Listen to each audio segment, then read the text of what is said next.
আগামী 48 ঘন্টার ভেতরে তিতুমির বিশ্ববিদ্যালয়ের প্রশাসনিক কাঠামো গঠন করা না হলে আগামী 30 জানুয়ারি থেকে বারাসত ব্যারিকেড টু মহাখালী কর্মসূচি পালন করা হবে, যার আওতায় সড়ক ও রেল যোগাযোগ বন্ধ থাকবে। আই রিপিট, আগামী 48 ঘন্টার ভেতরে তিতুমির বিশ্ববিদ্যালয় প্রশাসনিক কাঠামো গঠন না করা হলে আগামী 30 জানুয়ারি থেকে বারাসত ব্যারিকেড টু মহাখালী কর্মসূচি পালন করা হবে। আসসালামু আলাইকুম। আমরা তিতুমিরের শিক্ষার্থীরা দীর্ঘদিন ধরে তিতুমির বিশ্ববিদ্যালয়ের দাবিতে বিভিন্ন আন্দোলন সংগ্রাম করে আসতেছি এবং তারই প্রেক্ষাপটে আমাদের বড় বড় কর্মসূচি হয়েছে এবং সেই জায়গা থেকে তিতুমির বিশ্ববিদ্যালয়ের সম্ভবত যাদের জন্য একটি কমিটি হয়েছিল, সেই কমিটি ইতিপূর্বে তাদের যথাযথ কাজটি করে নাই এবং পরবর্তী সময়ে বাকি যে 6টি কলেজ আছে সেই 6টি কলেজের কথার ভিত্তিতে তারা একটি কমিটি করে, যে কমিটির নাম দেওয়া হয় 7 কলেজের কমিটি এবং সেই কমিটি কাজ করছে এবং তারই প্রেক্ষাপটে আমরা দেখতে পেয়েছি যে গত দিনে একটি আন্দোলনের প্রেক্ষাপটে 7 কলেজকে অর্থাৎ তিতুমির সহ যে 6টি কলেজ ছিল সেই 6টি কলেজকে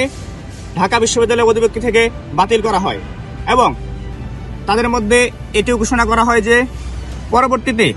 এই 7 কলেজ যে কমিটি করা হয়েছে সেই কমিটির অধীনেই বিশ্ববিদ্যালয়ে ভর্তি পরীক্ষা পরিচালিত হবে।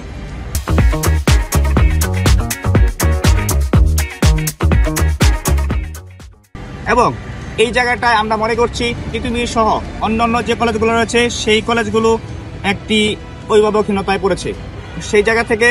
আমাদের তিতুমিরের শিক্ষার্থীরা এই দাবি জানাচ্ছে যে তিতুমির কলেজের যে দাবিটা আগে ছিল সেই দাবিতে তারা অনর, অর্থাৎ তিতুমির বিশ্ববিদ্যালয়ের দাবিতে তারা অনর। এই জায়গাটি আমরা স্পষ্ট করছি যে তিতুমির কলেজকে বিশ্ববিদ্যালয় করার জন্য যে ধরনের প্রশাসনিক বডি প্রয়োজন সেই ধরনের প্রশাসনিক বডি অতি দ্রুত করা হোক এবং যদি এই ধরনের প্রশাসনিক বডি না করা হয় তাহলে তিতুমিরের শিক্ষার্থীরা আরো কঠোর আন্দোলনের দিকে যেতে বাধ্য হবে। আমাদের কর্মসূচিগুলো তিতুমির বিশ্ববিদ্যালয় রাষ্ট্রীয় স্বীকৃতি না দেওয়া হলে